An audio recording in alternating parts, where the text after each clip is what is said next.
Hello friends, আজ এই ভিডিওতে Bengali major 602 paper 9 NEP long suggestion নিয়ে কথা বলবো। দেখো, এটা তোমাদের কোর্স কোড। তোমাদের সিলেবাস রেটে আছে নাটকের রূপভেদ, রঙ্গমঞ্চ ও বাংলা নাটক। এটা তোমাদের সিলেবাস। আর তার আগে তোমাদের একটি কথা বলে রাখি যে তোমাদের 6 সেমিস্টারে মেজরে তোমাদের টোটাল 3টে পেপার পড়তে হবে। বাংলা মেজরে তোমাদের 601, 602 এবং 603। 3টে পেপারের প্রাইস হচ্ছে তোমাদের 150 টাকা করে, 450 হয়।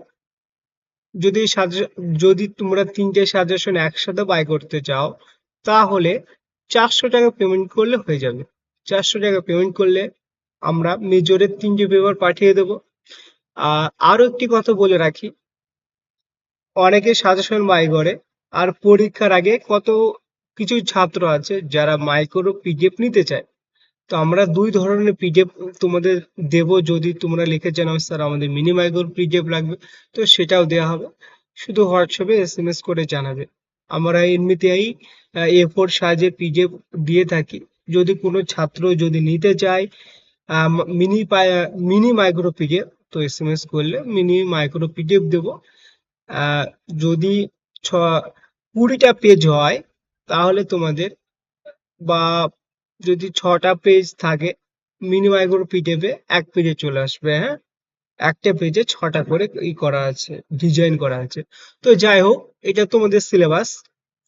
দেখো, তোমাদের 4টে বিভাগ আছে।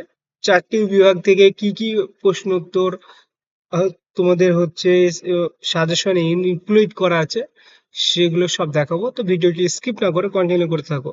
সিলেবাসটা দেখাচ্ছি না, দেখানো হয়েছে, তো আমি বলে শোনাচ্ছি না। তো দেখো, 1 নম্বর দাগের ক 1 নম্বর দাগে তোমাদের কি কি কোশ্চেন পড়তে হবে দেখে নাও। ফার্স্ট কোশ্চেন, ট্র্যাজেডি কাকে বলে? এই শ্রেণীর নাটকের ট্র্যাজেডির বৈশিষ্ট্যগুলি উদাহরণ সহ লেখো। একটি সার্থক বাংলা ট্র্যাজেডি নাটক সম্পর্কে আলোচনা করো। এটা 10 বা 5 নম্বর আসতে পারে। প্রতিটা প্রশ্ন উত্তর খুব সুন্দর করে পয়েন্ট আকারে সাজানো হয়েছে, তোমাদের কিছু ভাবতে হবে না। যদি পরীক্ষা খাতায় সম্পূর্ণ নোটটি লিখে আসতে পারো 5-এ 5 এবং 10-এ 10 নম্বর পাবে। 2 নম্বর কোশ্চেনটা দেখো, কমেডি কাকে বলে? এই শ্রেণীর নাটকের বৈশিষ্ট্যগুলি উদাহরণ সহ লেখো। একটি সার্থক বাংলা কমেডি সম্পর্কে আলোচনা করো। যা 10/10 বা 5 মার্কে আসতে পারে। দেখতে পাচ্ছ সমস্ত প্রশ্ন উত্তর খুব সুন্দর করে সাজানো হয়েছে। দেখো, 3 নম্বর কোশ্চেন, প্রহসন ও ফাঁস কাকে বলে? প্রহসনের বৈশিষ্ট্যগুলি উদাহরণ সহ লেখো বা আলোচনা করো। একটি সার্থক বাংলা প্রহসন নাটক সম্পর্কে আলোচনা করো। দেখতে পাচ্ছ খুব সুন্দর করে পয়েন্ট আকারে সাজিয়ে দিয়েছি। 4 নম্বর কোশ্চেন, ঐতিহাসিক নাটক কাকে বলে? এই শ্রেণীর নাটকের বৈশিষ্ট্যগুলি আলোচনা করো। বা একটি বাংলা সার্থক ঐতিহাসিক নাটক সম্পর্কে বা নাটক সম্পর্কে আলোচনা করো বা বিচার করে দেখাও। যাই আসবে না কেন এটা লিখে দেবে। এই কোশ্চেনটা একটু মুখস্থ করে রাখবে, পরীক্ষা আসার চান্স আছে। দেখো, নেক্সট কোশ্চেন, সামাজিক নাটক কাকে বলে? উদাহরণ সহ এই শ্রেণীর নাটকের বৈশিষ্ট্যগুলি আলোচনা করে একটি সার্থক বাংলা সামাজিক নাটক সম্পর্কে আলোচনা করো।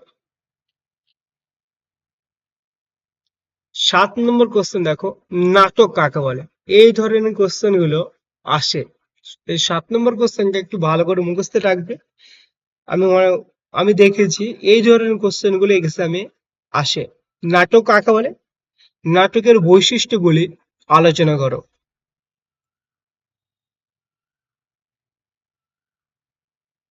দেখো, 9 নম্বর কোশ্চেন, পৌরাণিক নাটক কাকে বলে?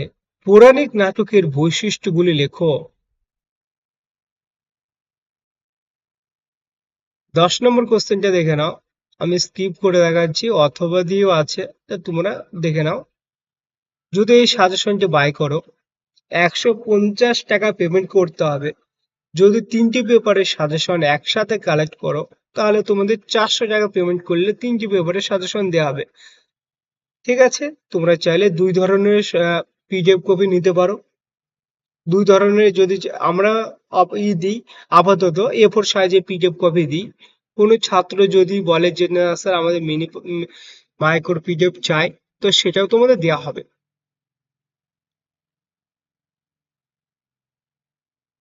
দেখো, জীবনী নাটক কাকে বলে? জীবনী নাটকের বৈশিষ্ট্যগুলি লেখো।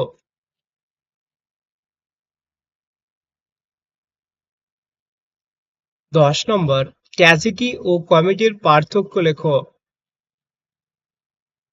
দেখো এবার খ বিভাগ, খ বিভাগের মধ্যে কি কি প্রশ্ন পড়তে হবে সেগুলো দেখে নাও। 1 নম্বর কোশ্চেন, বাংলা নাট্যমঞ্চের ইতিহাসে বেলগাছিয়া ও নাট্যশালার গুরুত্ব বা অবদান সম্পর্কে আলোচনা করো।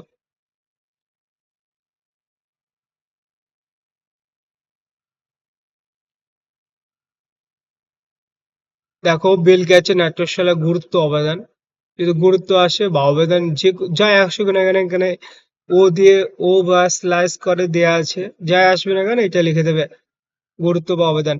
দেখো 2 নম্বর কোশ্চেন দেখে নাও, বাংলা রঙ্গমঞ্চের ইতিহাসে ন্যাশনাল থিয়েটারের অবদান আলোচনা করো, অথবা ন্যাশনাল থিয়েটারের প্রতিষ্ঠা, অভিনয় কার্যকলাপ ও গুরুত্ব বা অবদান আলোচনা করো, বা ন্যাশনাল থিয়েটারের প্রথম পর্ব বুঝিয়ে দাও বা আলোচনা করো। তো দেখে নাও, তো সুন্দর করে প্রতিটা প্রশ্ন উত্তর করে করা হয়েছে, এবং তোমাদের 7th সেমিস্টারে সাজেশন খুব তাড়াতাড়ি পেয়ে যাবে, কারণ এখন থেকে কাজ শুরু করে দেওয়া হয়েছে। 8 নম্বর কোশ্চেনটা দেখে নাও, বাংলা রঙ্গমঞ্চের ইতিহাসে লেবেদফের বেঙ্গলি থিয়েটার অবদান ব্যাখ্যা করো।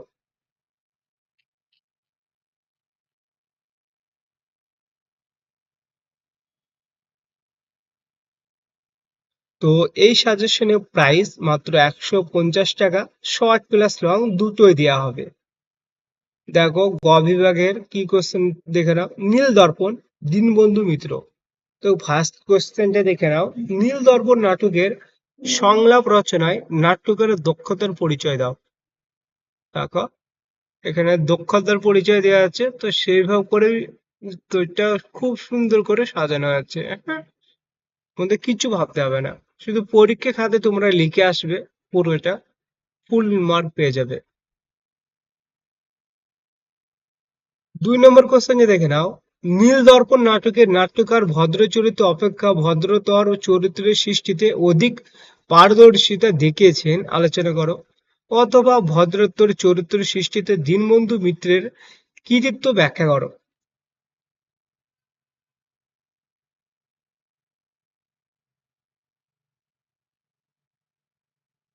নীল দর্পণ নাটকের তুরপ চরিত্রটি বিশ্লেষণ করো বা আলোচনা করো।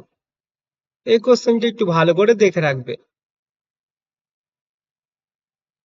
দেখে নাও পরের কোশ্চেন, নীলদর্পণ নাটকের নায়ক চরিত্র ব্যাখ্যা করো, বা নবীন মাধবকে কি নীলদর্পণ নাটকের নায়ক নায়ক বলা যায়, আলোচনা করে বুঝিয়ে দাও। নীলদর্পণ নাটকের নবীন মাধব চরিত্রটি আলোচনা করো বা বিশ্লেষণ করো।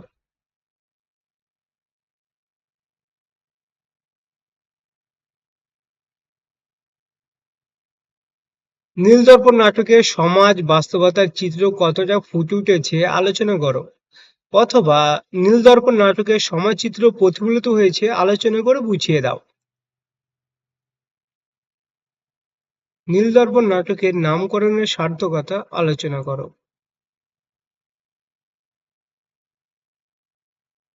9 নম্বর কোশ্চেনটি দেখে নাও, নীলদর্পণ একটি মেলোড্রামা, বিষয়টি আলোচনা করে বুঝিয়ে দাও।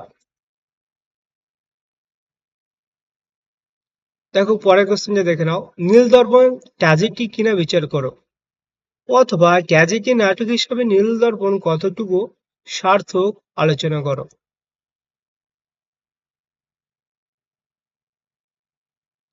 নীলদর্পণ নাটকে অত্যাচারের চিত্র পরিস্ফুট হলেও ও প্রণয়ের কথা পরিস্ফুট হয়েছে, যার গুরুত্ব আছে।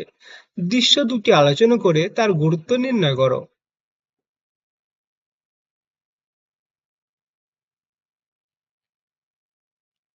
দেখো এই কোশ্চেনটি দেখে নাও। এই কোশ্চেনটি আসার মতন একটি কোশ্চেন, ঠিক আছে। এই নীল দর্পণ নাটকের অবলম্বনে দুজন নীলক সাহেবের চরিত্র আলোচনা করে। এখানে একটি কোশ্চেন তোমাদের মনে হচ্ছে যেন স্কিপ করেছি। ওই ওই কোশ্চেনটি পরীক্ষা আসার চান্স খুবই বেশি, ঠিক আছে, খুবই বেশি।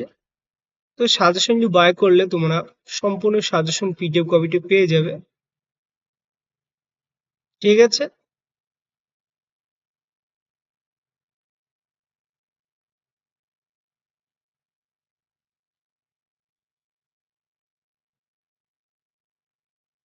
এই কোশ্চেন একটু পড়ে রাখবে। রোগ সাহেবের কামরার ক্ষেত্রমণির শালীনতা হানির মধ্যে দিয়ে বীভৎসতা ও নিষ্ঠুরতা প্রকাশিত হয়েছে, আলোচনা করো। খুব সুন্দর করে পয়েন্ট আকারে সাজানো হয়েছে। দেখো 14 নম্বর কোশ্চেনটি,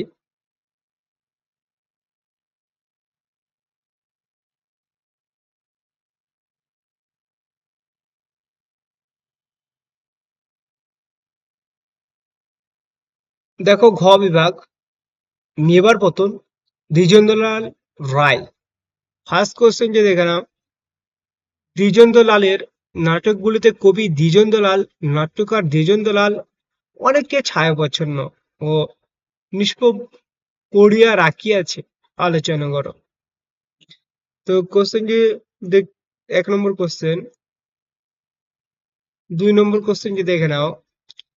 মেবার পতন নাটকে গানের ব্যবহার কতটা যুক্তিসঙ্গত হয়েছে, আলোচনা করো। দ্বিজেন্দ্রলাল রায়ের মেবার পতন নাটক অবলম্বনে অমর সিংহ চরিত্রটি আলোচনা করো বা বিশ্লেষণ করো। এই 3 নম্বরের কোশ্চেনটি খুবই ইম্পর্টেন্ট কোশ্চেন আছে পরীক্ষা আসার মতন। তো অবশ্যই তোমরা খুব ভালো করে মুখস্থ করে রাখবে। তিনি এই জাতির কেহ ছিলেন না, এটি কার উক্তি? কার সম্পর্কে এই উক্তি? কার সম্পর্কে এই উক্তি? এই উক্তির অন্তর্নিহিত অর্থ কি? তিনি এই জাতির কেহ ছিলেন না, এটি কার উক্তি? কার সম্পর্কে এই উক্তি? এই উক্তির অন্তর্নিহিত অর্থ কি? এটা 5 বা 10 মার্কে আসতে পারে। তো যাই আসবে না এখানে, এই উত্তরটা লিখে দেবে।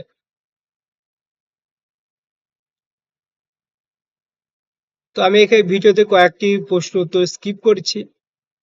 যদি তোমরা সাজেশনটি বাই করো তাহলে সম্পূর্ণ সাজেশন পিডিএফ কপিটি তোমাদের দেওয়া হবে। আর একটি কথা, এই সাজেশনের প্রাইস 150 টাকা।